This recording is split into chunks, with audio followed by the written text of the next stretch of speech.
Children in a country devastated by an earthquake are getting a kickstart from Rhode Island. A couple of local teens are leading the way, helping others in Haiti.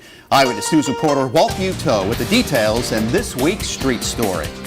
There, Sam. Spread out now. Go to the post. The soccer fields of Rhode Island. Oh, nice try!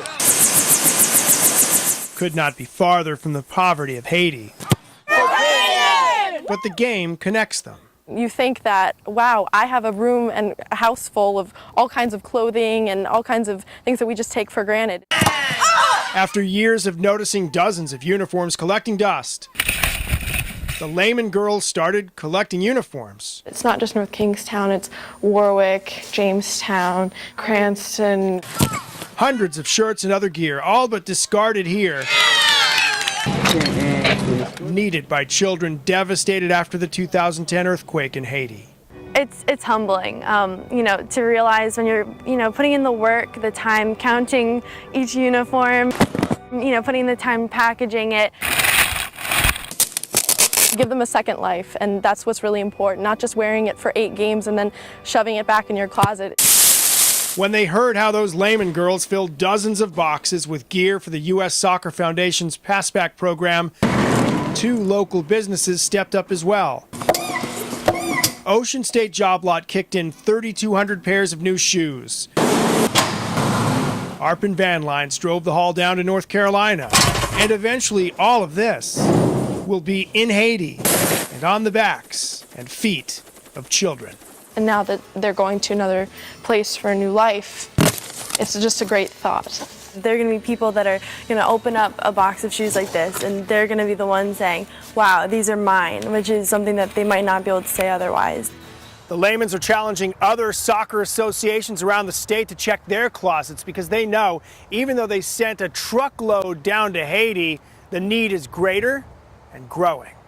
Walt Buteau, Eyewitness News. It's a day the Layman sisters of North Kingstown will never forget. Thousands of soccer shoes have been donated to their special project to help children in need. It all started in January of 2010. The two watched with the rest of the world as Haiti was devastated by a powerful earthquake. The images moved the 2 teens to action. When you have those visuals at a young age on the news of the turmoil, the distress that they're going through, we couldn't imagine, and that's what really sort of sparked it in our minds that we had to do something. I remember seeing a little child on the screen, and I was younger, and I was like, wow, they're just like me, same age, but they have nothing. And so that's what drove us forward with this. But what could the 2 Bayview students do to help?